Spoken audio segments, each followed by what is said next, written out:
first ever live cast of a football match. We would definitely be analyzing the game, looking at the game, and pushing on it and see how it goes from start to finish. Just to highlight a few things, the starting lineup is already out, and Austin Eguavoen, the coach of Nigeria, have decided that if it ain't broke, you don't fix it. Even though we won by a goal to nil, he felt it was good enough for him. So we started with the same starting lineup that started the game against Egypt, and the game is just about to start. So let's start with the lineup. Maduka Okoye, Olaino, Zaidu Sanusi, Joe Ayodele Aribo or Joseph Ayodele Aribo, William Troost Ekong, Kenneth Omero, Samuel Chukwueze, Wilfred Ndidi, Taiwa Awoniyi, Kelechi Anacha, and Moses Simon.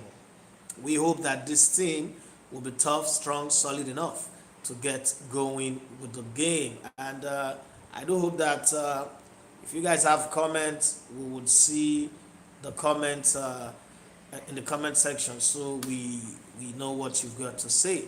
But then if we struggle with the stream, we would move ourselves, and I'm already beginning to see a few technical lapses with the device that I'm streaming with, and I'm sure I have a plan to shift it and go to another device. But let's see how it goes, because I can't see the comment. I don't know if I did anything wrong, but I can't see the comment, and that in on itself is a disadvantage. So I want to see, once, if you're viewing, please just drop a comment. Let me see if it's maybe because nobody have dropped a comment, but I want to see the comment. And let's go back to the squad for Sudan.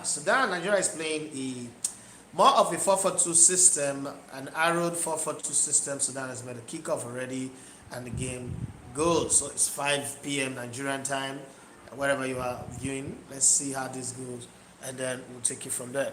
But right now, we're hoping that more people will join us, and then I'll try and see the comment. Okay, first throwing of the game goes to Nigeria. Sudan took the pass from the center circle, moved on into Nigerian half, but just so the right hand side of the Sudan attack, the ball went out into throw. Nigeria takes the ball now. That's a pass from the goalkeeper Maduka Okoye to Ola Aina. Ola Aina passes it to the captain of the side, Tristekong, who in turn takes the pass to Kenneth Omero. Kenneth Omero first step forward and passes to Zaidu Sanusi, who gives the ball to Leicester City's man Wilfred Ndidi. Goes back to Zaidu Sanusi, who passes the ball straight up to Ola Aina to Trustekong. Nigeria is making a high press there. Trustekong makes a long one, trying to locate Kelechi Anacho, but then was defended by the defender from Sudan.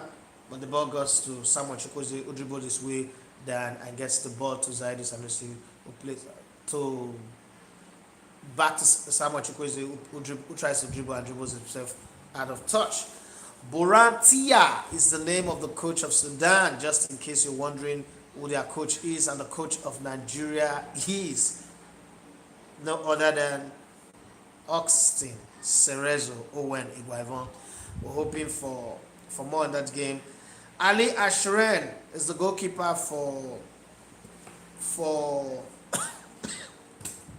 is the goalkeeper for Sudan, and we have Mustafa El Fadni playing there, as well as you have Mazen Mohamed Al Rashid, Salahuddin Neymar, not the Brazilian Neymar, Mustafa Kashum, Guma Abbas Omar, Walil Kadal, Musab Aisha, Hashim Ahmad, and Abdulaziz Omar.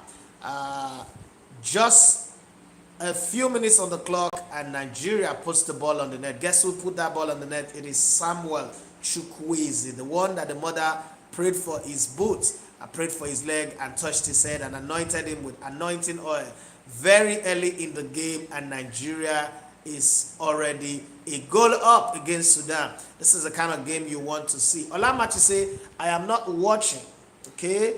I hope you're watching, or if you're not watching, say I'm not watching the match, but I'll be with you here. Thank you very much for that.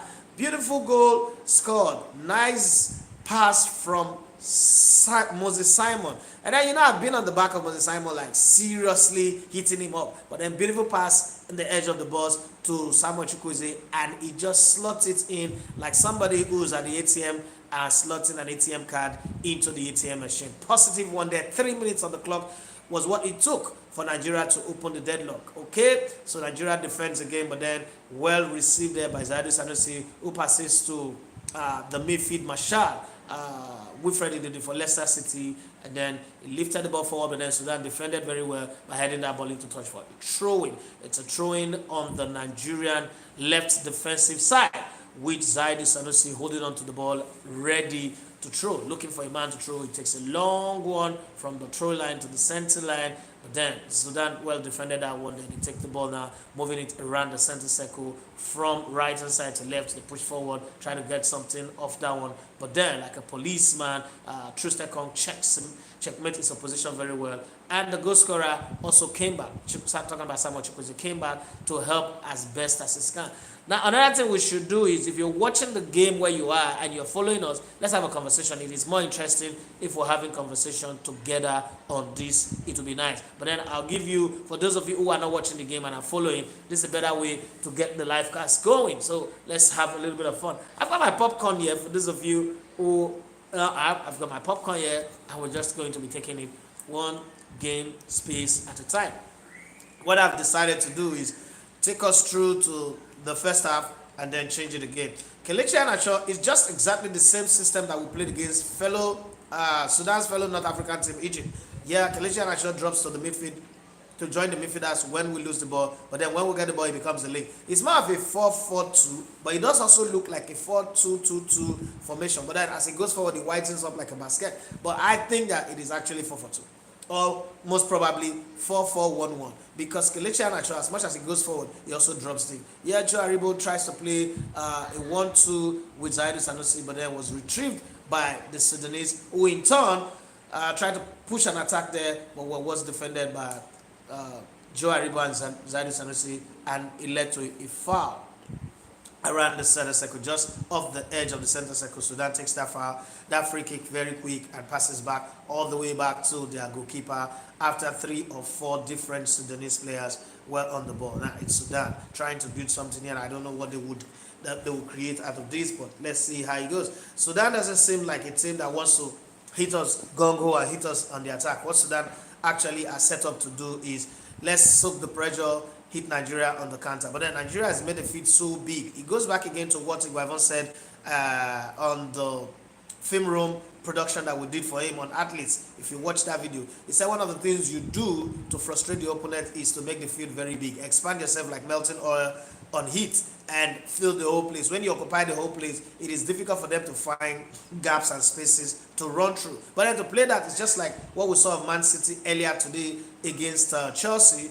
To play that system, you also have to have players that are willing to run, players that are willing to walk. Taiwo Awoniyi and Kelechi Iheanacho, yes, making themselves big enough, creating space to make sure they block them. But then one player in the Nigerian team that is a master game reader would have to be the Leicester City man, Wilfred Ndidi. And then Nigeria comes again, try to move forward with Chukwueze, but then Chukwueze was in the center second, was robbed of the ball. We got the ball back again to Joe Aribo. Joe Aribo passes there straight to Kelechi Iheanacho, who finds Moses Simon. But Moses Simon, obviously the game plan of Sudan, like I said in my previous video after the Nigerian match, that what the Sudanese coach would do is, or any coach that plays against the Super Eagles after watching the game against Egypt, is to double pad Moses Simon. That's exactly what they did. Now they come forward, that should have been an offside position, but then they make an attempt, and the linesman on the far side have raised his flag for an offside.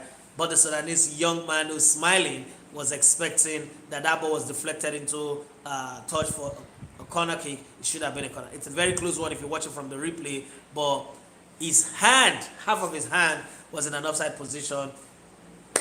Don't know what the rules of offside really is again, but that does look like an offside, so it is an offside as the case is with that game. Having said that, Maduka Okoye spot the ball in the outside position and ready to play. Don't forget that at the end of the season, Michael Okoye will be moving to Watford. Talking about Watford, let's check and see what they are doing in their game against Newcastle. It's 45 minutes plus on the clock. It is still 0-0. Earlier on, Manchester City put themselves in firm position to be champions this season as defending champion of the Premier League as they beat their closest opponent, Chelsea, by a goal to nil. Sublime, beautiful, excellent, and exquisite goal by Kevin De Bruyne. In games like this that are very tight, what you need is a moment of brilliance, and that exactly is what Kevin De Bruyne showed to give Man City the lead. That's how they won that game. In another game, Norwich City, surprise, are beating Rafa Benitez Everton by 2-0, as well as Southampton losing away to Wolverhampton Wanderers by a goal to nil. But then that's not the focus. I'm just giving you the scorelines. Nigeria is playing against Sudan. Second game in the group stage, Group D in the African Cup of Nations. A win for Nigeria today, all but confirm them in pole position as group toppers in Group D, but not just that, also qualifies them straight away for the next round, which is the round of 16. There is no way a team with 6 points will be eliminated. It also means that Eguavon cannot tinker with his tactics for the third game against Guinea-Bissau, who are also going to be playing against Egypt by 8 p.m. today. There's not going to be live cast on that one. We're trying to do the live cast only with the Nigerian game so far. And the bench of the Sudanese team do not look like they are really surprised. It looks to them like, well, we expected this to happen. Nigeria have not started this game with the same speed with which they started against Egypt. One of the things that the Guavon definitely have shown us is that he can come into each game depending on the opposition, which is also what you want to see from your coaches and from your team. You want your team to be different and dynamic in every game that they play. You don't want your team to be predictable that this is how they will play. We are a bit cautious, leaving the ball to the Sudanese, but then Sudanese only really becomes strong in possession in their half. Once the ball crosses the center circle, Nigeria have also firmed themselves up in such a way that they can hold it. Now, what Sudan is trying to do is bringing two men to drag the white men into the middle and open up the channel. But because of fear of the speed of Chukwueze and Moses Simon, their wide men at the back, the fullback, left fullback and right fullback for Sudan, have not dared, the fear of God, have not made them to dare to cross the center circle, because what that means is if they do that, we have players that can bump forward and really hurt them. Now, Olaina passes the ball to Kelechi Iheanacho with the most educated left foot in this tournament. Forget about Mo Salah. When you have Kelechi Iheanacho, he drags his way and passes to Joe Aribo, who stretches the ball wide to Rave of the moment, Moses Simon. But then Nigerians are not in a hurry in this game. They're taking it slowly, as my friend Murphy Jemba would say, Jeje Wayo, an overlapping run there by Zaidu Sanusi. He crosses the ball, pinpoint accuracy, but the jump of Samuel Chukwueze hurts the defender more than he gets to the ball. But then the Sudanese are not playing the ball out of touch as they try to hit Nigeria for the counter. Just like I said, Sudanese are willing to sit back, allow Nigeria come into the high press and then hit us for the counter. But then that counter attack did not yield anything as the man who holds the ball ran out of ideas and ran out of thought and couldn't even see the difference between, distinguish the difference between JC on red and JC on green and white. So he passes the ball back to Nigerian goalkeeper who's wearing a grey jersey anyway. So he couldn't even find his own teammates, couldn't find his man, and Nigeria again tries to go forward, but then the pass was not well lifted and was not well reached. I guess the coach gave the players some kind of instruction to stroll through this game rather than run. Probably the heat in this game is much, and if you notice in the previous game against Egypt, 60 minutes on the clock, Nigeria began to gas. Okay, and generally in this tournament, after 30-35 minutes, almost every team is gassing. So I guess that the coach have told the players, don't go chasing waterfalls. Okay, listen to the voice in your head and play this game in a conservative manner. And one of the best ways to do that is to make sure you score an early goal. I guess they got that early goal. Now they are conserving. I think that Nigeria should also go for broke and look for a second goal, because if you create a pattern of wanting to win games by a goal all the time, opposition will plan against you. I'm not saying winning a game by a single goal is bad. That's not what I'm saying. But I'm just saying they should test their mantle and see if they can up the tempo in every game, raise the bar a little bit, and look for another goal. I mean, one goal, third minute of the game, also means that you're going to work very, very hard to the end. You remember what happened to Ghana yesterday when they played against, who did they play against again? Gabon. They played against Gabon. We saw how they went from commanding the game, being in a winning position to ending the game in a draw, and then getting into a fight. There, Sudanese come forward now with a chance to create something out of nothing, but then it ended with a bounce of Truce Ekong, who is arguing that that ball didn't actually get off him. But then the referee is having no say, nothing about that one, and as he says, it is a corner kick. Yes, that was Mazin Mohammed who went forward with that. It's between the jersey number 9, Abdulrazik Omar, and Yassin Ahmed, who crosses the ball. They both play to each other, and then Abdulrazik went forward, but then was well fought for by Olaina, who gets the ball, but once again well defended, and they play forward. But then a beautiful save. It's been long I see goalkeeper go up in the air, full length to catch a ball like Maduka Okoye just did. But I think it was more play acting, more theatrics than really wanting to make a save. The reason why I say that is that ball was going out of the goal, but then just to make assurance double sure, he went up in the air and saved down. That's a beautiful one anyway. Joe Aribo playing what we call playing safe. Ivory 10, you forced me to do this. I'm trying my best to do it. Inside day here. Sports vote, you say, what's up, Matthew? I'm just here. I'm fine. It's been a while. You guys have not communicated with me for a very, very long time. I'm giving an update about the Nigerian game, having a conversation. Kelechi Iheanacho is having a conversation with the referee. We are not playing well. Yeah, we are not playing the way we played against Egypt. Not playing well is a different conversation, but I think we're not playing the way we played against Egypt. Remember, I also said on radio that anybody that expects the Super Eagles to play like that in every game does not know football. We can't play like that. Thanks for trying this medium. I'm doing my best. You asked for it, and I'm going to give it the best shot that I can. This is not the very best of me. I can improve and I can get better. But then I'm trying to get all the things that I need to get this show going. Okay, who is a favorite for AFCON? Obviously, I'm a Nigerian. Nigeria is my number one favorite. And looking at the games that have been played so far, Sports Vote, I'll tell you that Cameroon is a team to look out for. Yes, they're not solid defensively. They played against two very, very easy to beat teams in Burkina Faso and Ethiopia. Yeah, Moses Simon goes forward again, glide past 3 players like somebody who is on a sofa. He dribbles one player, the jersey number 12 for in defense for Sudan, but then he passes the ball back to Zaidu Sanusi, who locates JC number 4 for Nigeria, the Leicester City man, Wilfred Ndidi.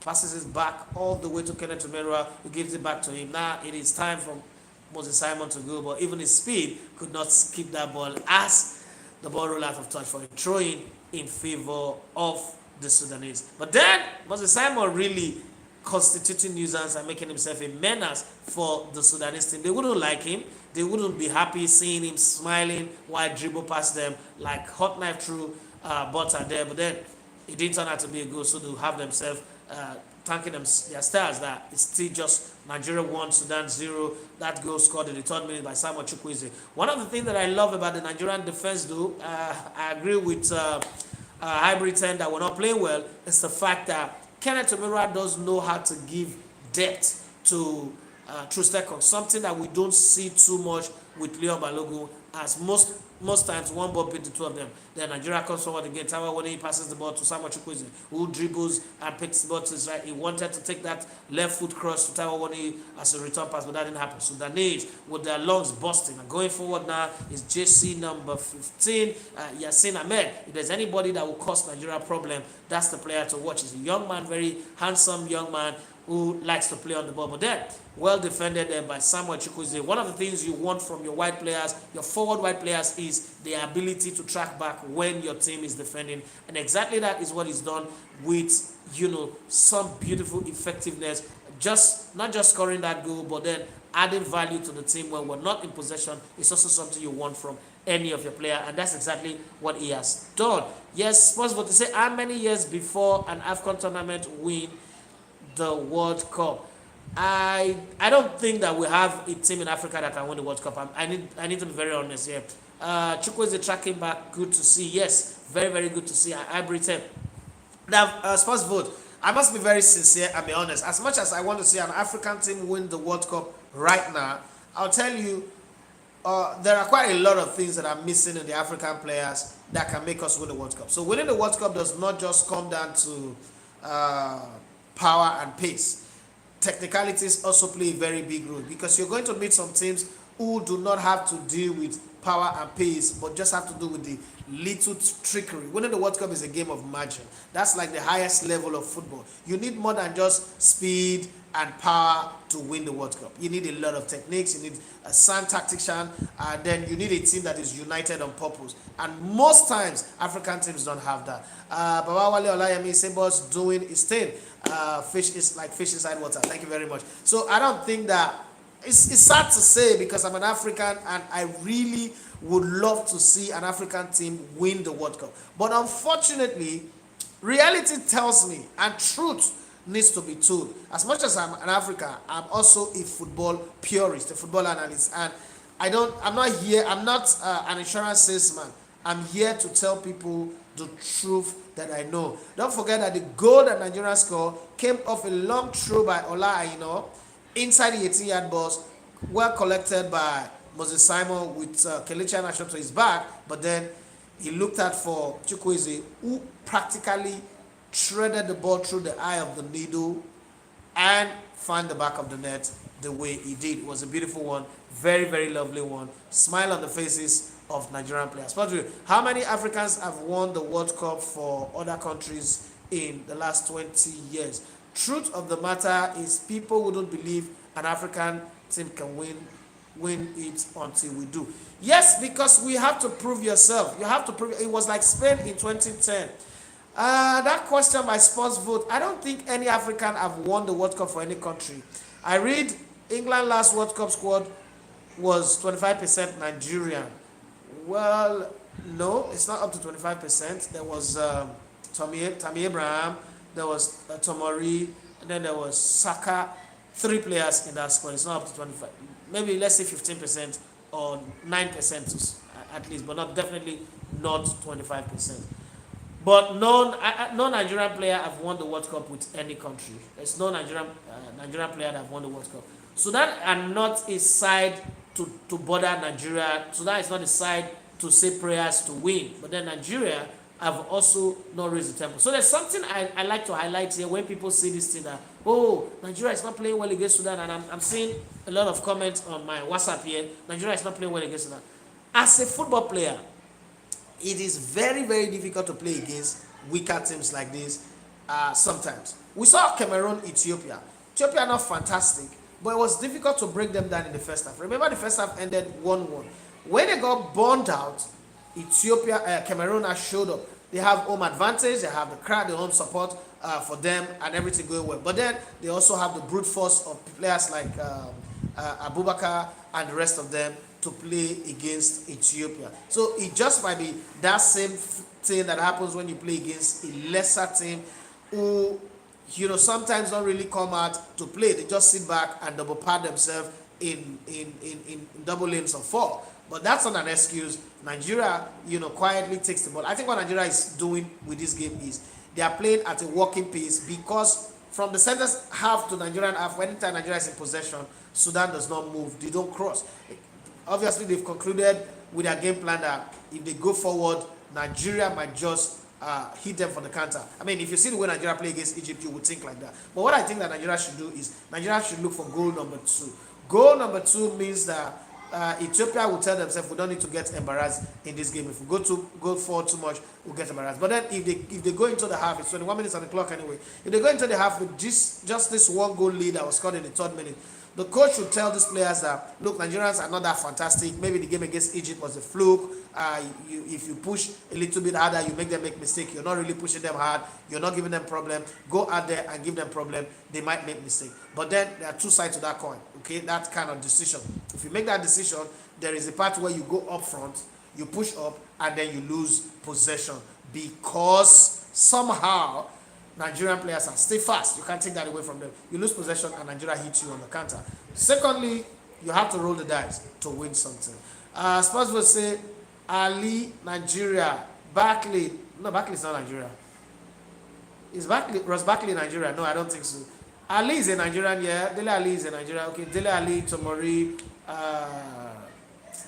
The Roma guy, Chelsea player is in Roma, and then Bukayo Saka. I think it's four. I need to look up the England squad. Let me check it now. England squad for 2018, World Cup 2018. So I can easily pick out the Nigerian players in that squad. Uh, but I don't think that Nigeria have 25%.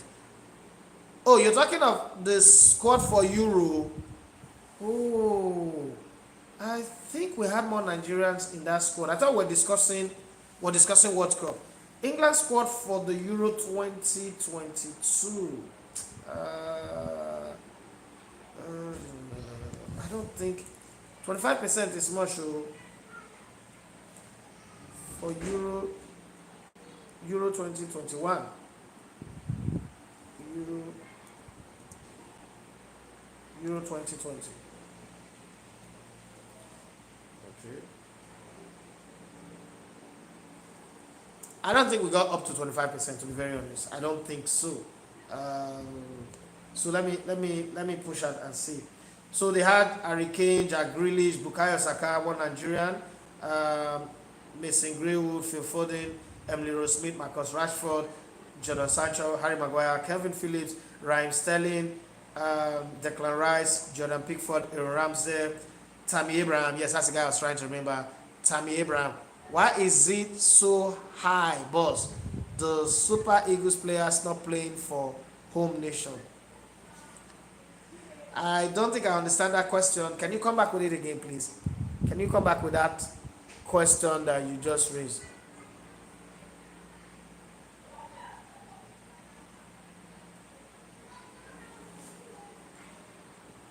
Okay. Why is it so high, boss? What is high? The Super Eagles players not playing for home nation. Uh, so it is where you were born. And then Fortune say 3-0 Nigeria. Nigeria is on fire. Okay. 3-0, that would be high. Boys are playing for other nations. The number playing for, okay, that's what you meant. Okay, so it's about where they are born. So look at it carefully. Because of economic reasons, a lot of footballers, a lot of Nigerians migrate abroad. So some are in Germany, in Austria, in England, and other parts of Europe. If there are countries, if there's a country that use more foreign players to play for their national team, it is France. France practically have a national team of Africans that have won them the World Cup twice. Okay, but let's not even discuss that. Let's talk about Nigeria. These parents migrate to these countries, they have their children, and somewhere in the midst of this conversation, those children become citizens of those countries. So they feel a lot more comfortable with the place where they grow up, the environment where they grow up, the people they know that are coming to deal with Nigeria, the weather and the environment and all that. So once they have a chance to play the English national team, obviously they would. Vieira, he comes from Senegal, yes. Came to Arsenal, yeah. Yeah, Patrick Vieira is from Senegal. Zidane's parents is from Algeria. Thierry Henry is not, it's not Africa, but it's not French. It's from, there's one small island that he's from. So it's about place of birth. Okay? Nobody wants to turn their country down. But then, let's really talk about the principle of nationality. Are you a citizen of a country because your parents are from that country? Or Thierry Henry is from Cape Verde? No, it's not from Cape Verde. It's from one island. I've forgotten the island, but it's not from. It's definitely not from Cape Verde. The question doesn't really concern the match. I want to ask you a question. Which team in Africa do you think will be the first to win the World Cup? As for me, I think South Africa. What do you say? South Africa will never win the World Cup in our lifetime. South Africa does not have the talent. So it's not about winning the World Cup now because you have organization. They don't have the talent. South Africa can host the World Cup 10 times over. Ahead of every other team in Africa. But South Africa cannot even qualify for World Cup. Win which World Cup? They don't have the talent to win the World Cup. They have a good league, but no. So that back, the first country that can win the World Cup, it is definitely Nigeria. And hold on, I'm not saying this because I'm a Nigerian, but look at the quality players that Nigerian is now offering. Nigerian player playing for Germany, Nigerian player playing for Austria, playing for some other European countries, and then England national team. We are gradually going to dominate the English national team. If we can have players in our team that can lead other teams to the finals or semi-finals of the World Cup, then you should know that we are not far from it if we get our organization right. Another thing that Nigeria needs to fix fast is to improve the training of our coaches. One of the things I can say to African teams is there's no foreign coach that will win the World Cup for any African country. Fix our coaching and get the coaching side of it right. If we get the coaching side of it right, it will happen. South Africa, not even near teams wey fit win World Cup. That's true, Ola Martins. There is no way. South Africa is not in the camp. Win World Cup. You can't even win under 17 World Cup. Senior World Cup. Senior World Cup is beyond just having good stadium in your country. It's a lot. But let's go back to the game. Nigeria is really pushing forward to get second. It seems like a game that you will stroll and win. It's more like a friendly game, not like a championship, like African Nations Cup game, to be very honest. This game that I've seen does look to me like a friendly, not a, what do you call it now? Not a Nations Cup game like, oh, Sudan wants to give everything. They drew their first game. They need to win this game or need to get a point out of this game. They are playing just for the fun of it. The ball has gone out. And the sad part is Nigeria is leading. So if they start wasting time or they don't play well right now, they are still the side that is losing. 1 point on the books might still help them because they've got Egypt to come in their last game. Egypt and Sudan is a North African derby. It just might be different. But right now, Sudan are not playing like a team that wants to make progress in this competition. Oh, somebody asked a question. Did I miss something? Okay, I did not. Terrorists from one of those island countries, but not Caribbean island countries, but definitely not Africa. It's not from Africa. Oh, this distance island country. What you say? All we are saying, give us more gold. I used to hear that thing a lot when I was playing football. Nigeria have actually had a chance to score. The second or the third. But you know how it is. It's like in the African Nations Cup, they've already said that we shouldn't score a lot of goals. Apart from Cameroon, who are the host country, every other country is playing to the script.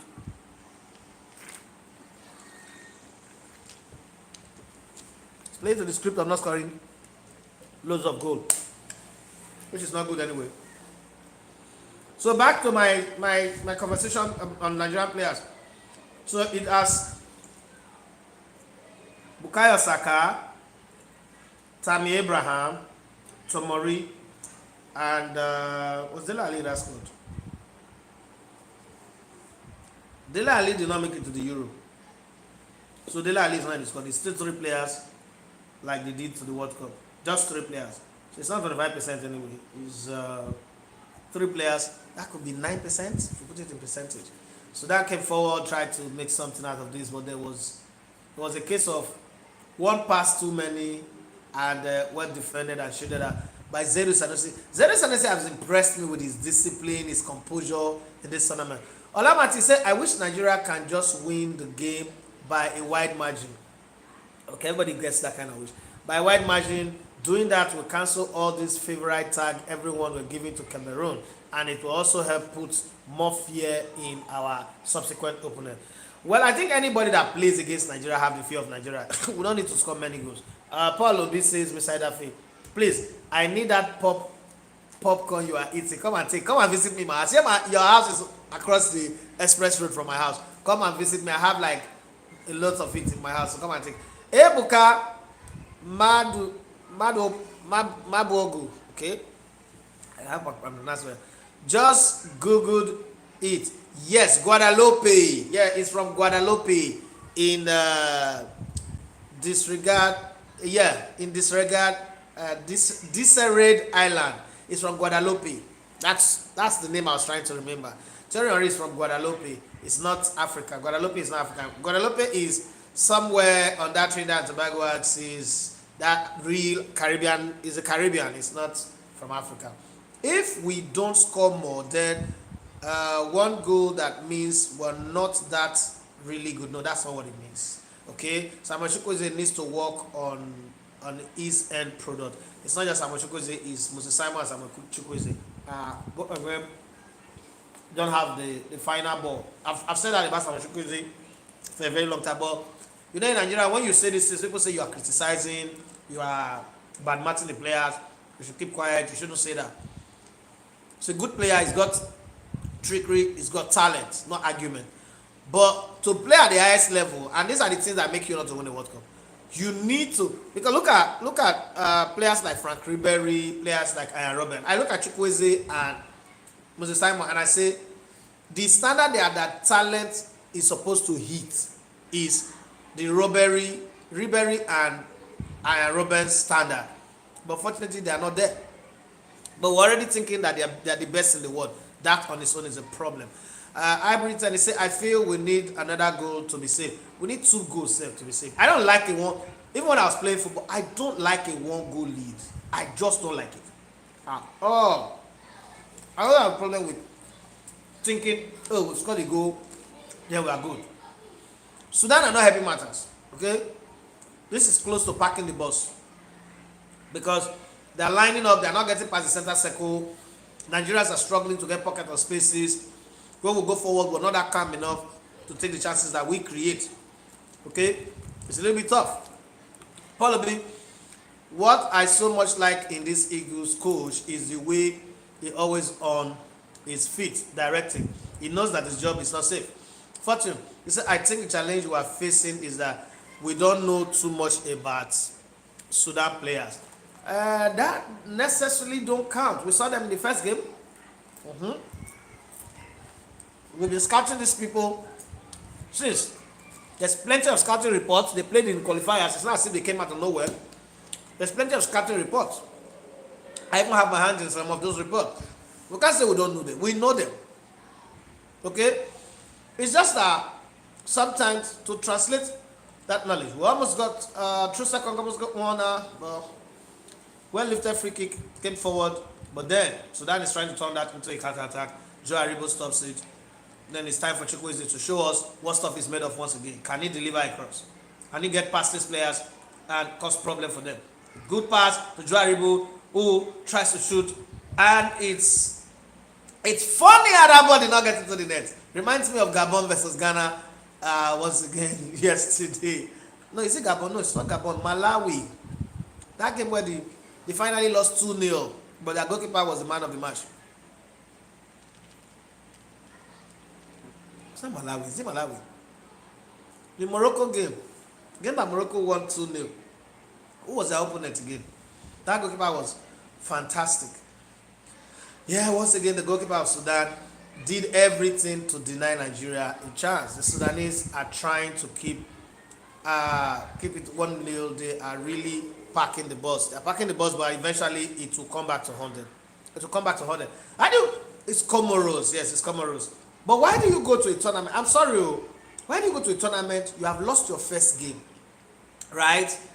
You know that it is do or die. My second game, if I get a win, I'm on 4 points. I might be one of the lucky 30. And then you decide to pack your bus. What are you proving? Because in my own understanding of football, the longer you stay defending, the easier it is for you to get tired. And when you get tired, it is hard to manage.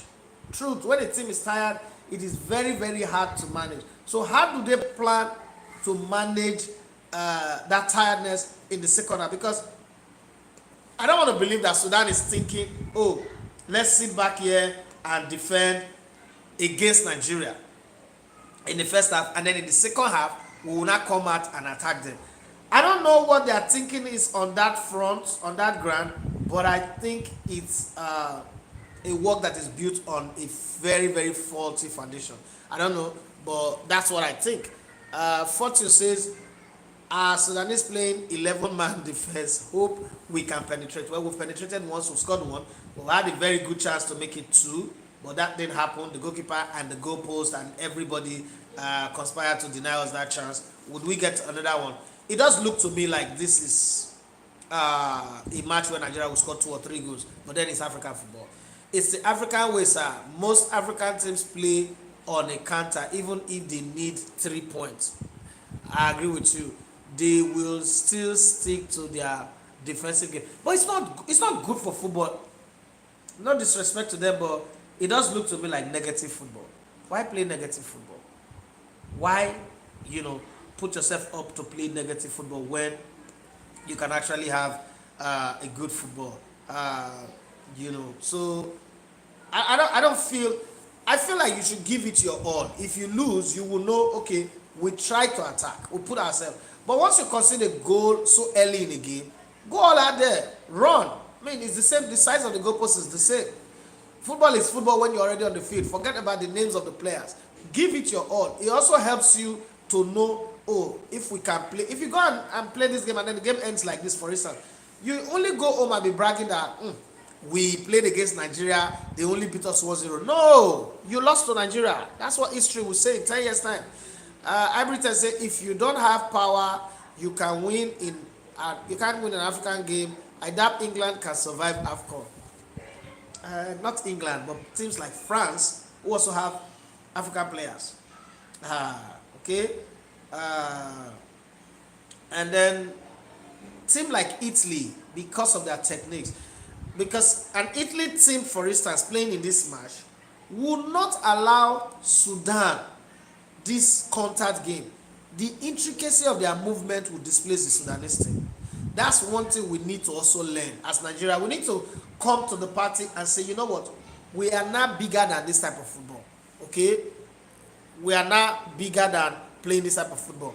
Put another TV behind you and show us the match. Now, if I do that, my channel will be taken down.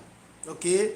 To add to that, sir, this is Onasanya Daniel. Say to add to that, sir, that is why most of the games we've seen in this AFCON tournament have been underwhelming. Okay, when it comes to goals, that's what goes on in our CAF Champions League too. Yes, CAF Champions League, that one is even terrible. I don't know, is it a mental thing? Because looking at this Nigerian team playing against Sudan, I'm like trying to teleport myself into the game, and I'm saying to myself, this one will not need coach. Sudan wants to play pack the bus. Let's play this game and tell ourselves that Nigeria goes forward to only. How did we miss that? How did we miss that? How is smiling that? How did Jaribo score that goal in the first place? But then, just like what I was saying, go forward, try to create something with beautiful, quick movement and lovely interchanging of passes. But then, I think that pass was meant for Kelechi Iheanacho. Jaribo ran into it and, didn't get a proper touch to it. The ball went out.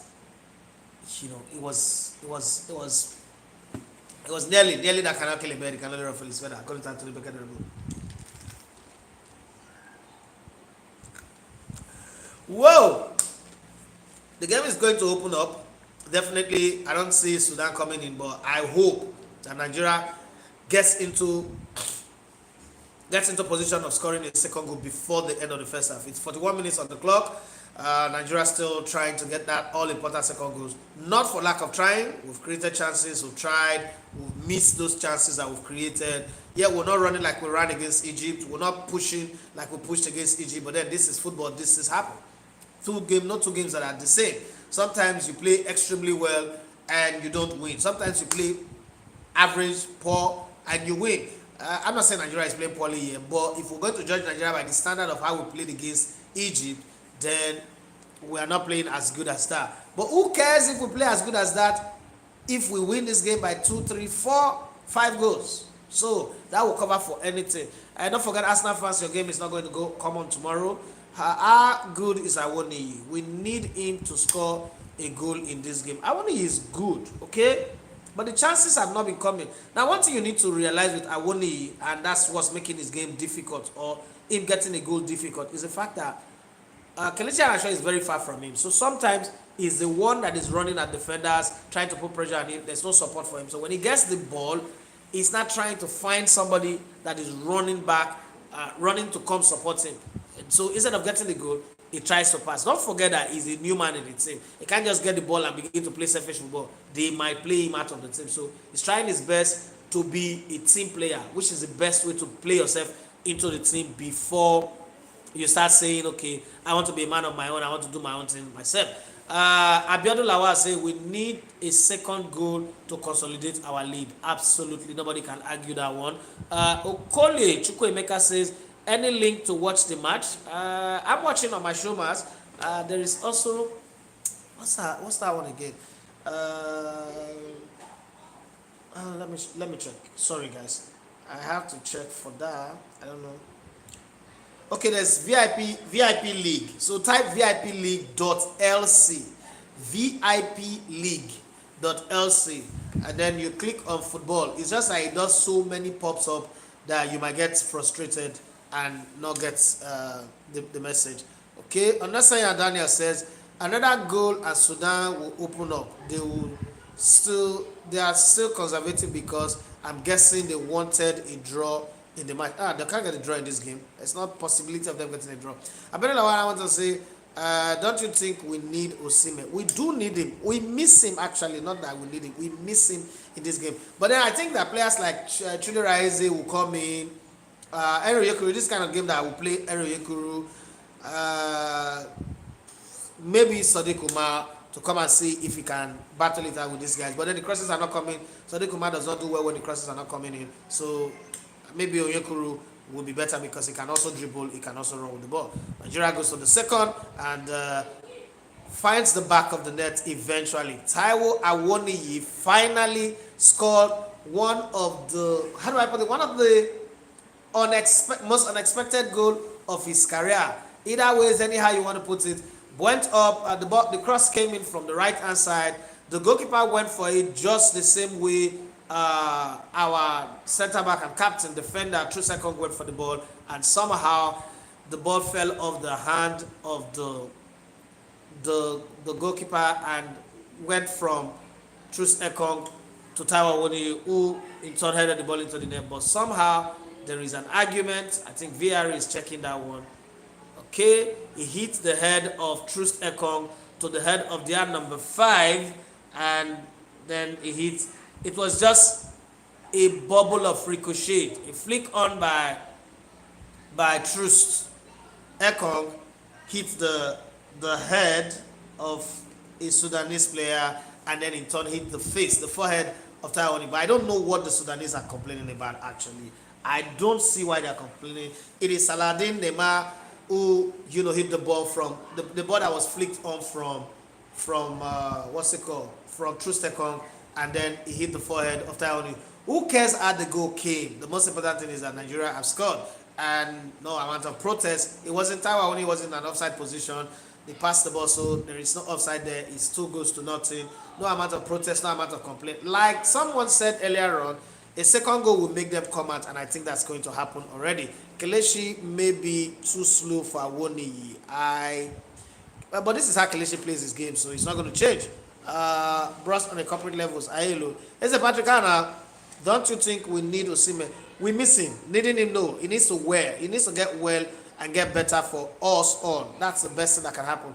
Kelechi may be too slow for Awoniyi. Well, fortune, this is how Kelechi plays. It's not going to change. It's 2 goals to nothing at Nigerian leagues. Awoniyi, my guy, always love that guy. We are finally seeing goals in the AFCON. Somebody say 4-0 Nigeria, my prediction. It does look like a game that Nigeria can actually win by 4 goals to nothing. Well, 3 minutes of added time. I want to ask you this question before we get into halftime. Should we end the live broadcast for the halftime and then come back at the start of the second half? Because it's 15 minutes, it's your data. I know those of you abroad will say no problem, but consider those in Nigeria. Should we end it and then at the start of the second half, we come back for more conversation around the game. What would you prefer?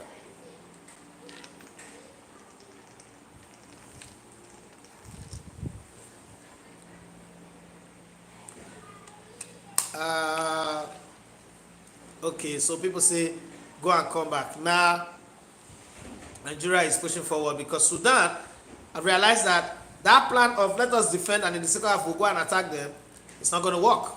It's not going to work. So they are coming out, and that means that Nigeria can really attack. But then the referee have ended the game for halftime. So we too, we are going to call it a wrap. Take halftime. Let me eat my popcorn and drink my juice, and then we'll come back in the second half to continue the conversation. Thank you very much, guys.